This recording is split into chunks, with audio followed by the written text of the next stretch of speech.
स्वयंपाकघरात 5 वस्तू कधीही संपून देऊ नका. का बरं आणि कोणत्या आहेत त्या वस्तू?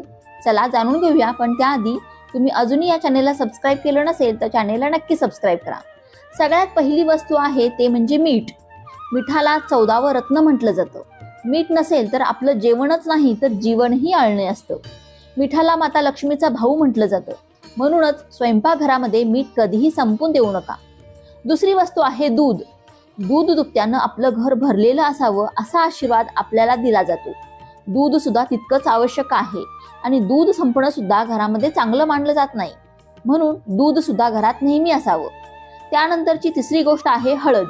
हळद ही औषधी असते हे तर आपल्या सर्वांना माहितीच आहे आणि म्हणूनच घरामध्ये हळद कधीही संपून देऊ नका. त्यानंतरची चौथी गोष्ट आहे तेल. तेल सुद्धा घरामध्ये नेहमी असावं.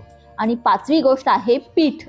घरामध्ये या 5 वस्तू कायम असाव्यात म्हणजे